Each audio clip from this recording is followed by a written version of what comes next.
शंकर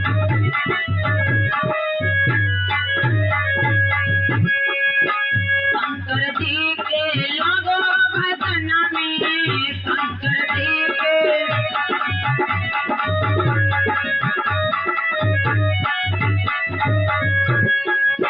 नाही ध्यानवा को तन मन में, नाही ध्यान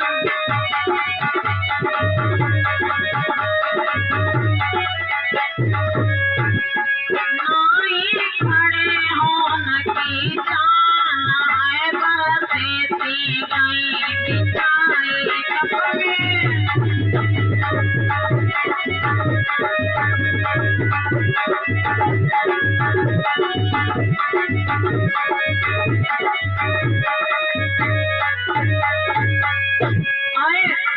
आज इतनी कठोर तपस्या करता रहा, 5 वर्ष और समय व्यतीत हो गया, फिर भी मनोदाना तपस्या करना बंद नहीं किया।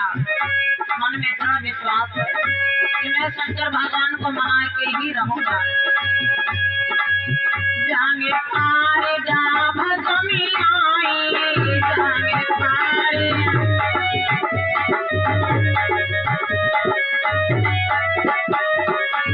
दीनी तन की याद भुलाई, दीनी तन की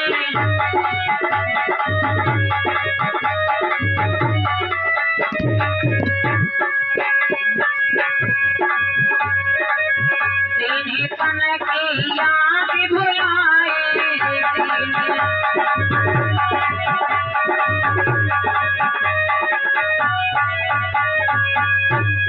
बनी गाँव मिट्टी ढेर सामान है, बरसी सी गई बिछाई तन में।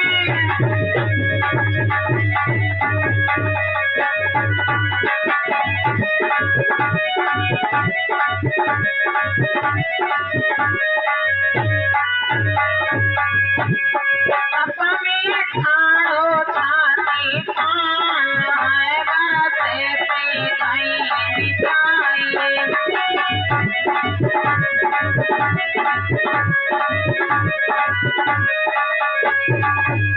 आज मनोदान बहुत कठोर तपस्या कर रहा है। शंकर भगवान तपस्या पे प्रसन्न होकर के प्रकट हुए और प्रकट होकर के कहते हैं कि हे वत्स, वरदान मांग लो, क्या चाहते हो।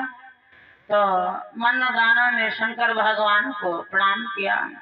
हे महादेव, हे परम पिता परमेश्वर, मैं आपके चरणों में कोट कोट प्रणाम करता हूँ।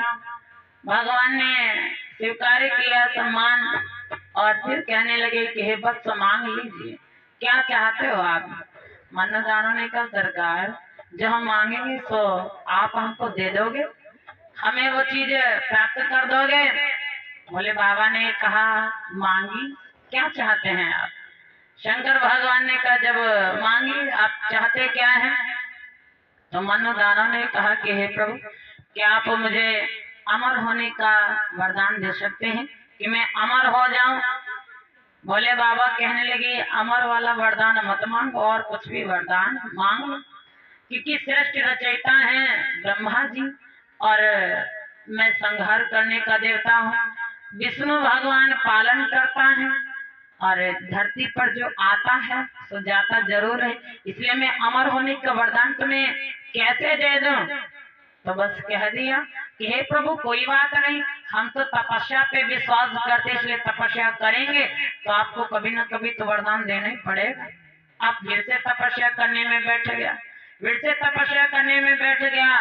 शंकर भगवान बड़ा परेशान हुए, सोचने लगे तो बार बार हमको बुला रहा है और जब हम जाते हैं वरदान देने के लिए तो ये वरदान कुछ मांगता नहीं, क्योंकि इसको अमर होने का वरदान चाहिए।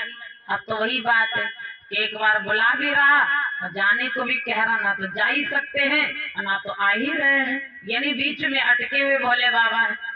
अब भोलेनाथ जब फिर 5 वर्ष का समय व्यतीत हो गया, अब तो शरीर भी दुबला होने लगा, बिल्कुल इतना जर्जर हो गया कि समझ में नहीं आ पा रहा कि कितने दिन तक ये जिंदा रहेगा।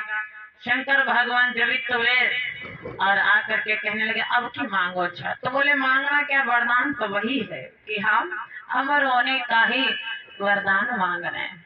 जब इतना सुना, शंकर भगवान ने कहा कि जाओ, हम तुम्हें अमर होने का वरदान तो नहीं दे सकते हैं, लेकिन हे मनोदानो, हम आपको एक छोटी सी डिबिया दे रहे हैं, छोटी सी डिबिया। और उस डिबिया में आप आ जाओगे। कब? जब आप द्वादश मंत्र का नाम स्मरण करोगे, मंत्र का उच्चारण करोगे, तो 3 बार बोलने पर उसी छोटी सी डिबिया में आप आ जाओगे। आपका शरीर सूक्ष्म हो जाएगा और फिर आपको कोई मार नहीं सकेगा। इतना कह दिया, मनोदानों को डिबिया दे दी। जैसे माता बहनों के पास में पहले काजल वाली डिबिया अलग से हुआ करती थी, बहुत छोटी, जिसमें बच्चों को काजल लगाती थी महाराज। तो उसी प्रकार से मनोदानों को भगवान ने एक छोटी सी डिबिया दे दिया। जब एक छोटी सी मनोदानों को डिबिया दे दी, तो मनोदानों उस डिबिया को पा करके बड़ा प्रसन्न हुआ। प्रसन्नता से आज फूल नहीं समा रहा है, क्योंकि भाई अमर होने वाला वरदान छोटी सी डिबिया में, अगर कोई तीर चलाना चाहे तो तब डिबिया में आकर के कहीं दूर गिर जाए, कोई कहाँ जान पाएगा कि तीर कहाँ जाके लगेगा। तो इसलिए कोई मार ही ना पाएगा इतनी जल्दी होशियारी से। अब मनोदाना प्रसन्न होकर के उस डिबिया को शंकर भगवान को प्रणाम करके चल दिया। यहाँ तक देवराज इंद्र को भी उनका इंद्रासन छीन लिया महाराज, युद्ध करके उनका इंद्रासन ले लिया। सब देवता त्राहिमाम करने लगे। सब सोचने लगे भाई शंकर भगवान का भगत है, इसलिए कोई कुछ इसका बिगाड़ नहीं पाएगा, बहुत बलशाली है, बहुत पराक्रमी है। कहते हैं कि शरीर में अगर बल ज्यादा हो जाए तो खुजली बढ़ जाती है, ज्यादा ताकत हो जाती तो आदमी सोचता कहाँ करे, का पेड़ पौधा उखाड़ के फेंक दें, क्या करें। अब उसी प्रकार से मनोदानव भी अपने आप में बहुत अहंकारी हो गया। मेरे भक्तों ध्यान देना कि भगवान अहंकार का ही भक्षण करते, भगवान को अहंकारी व्यक्ति बिल्कुल पसंद नहीं है। आज मनोदानव अहंकार में सम्मान करना भूल गया, अहंकार में लोगों का अपमान करने लगा, अपनी जय जयकार करवाता है, अपनी जय जयकार करवा रहा है। मनोदानव जब आज सभी देवता हैरान हुए मनोदानव से, तो देवराज इंद्र मनोदानव से मिले।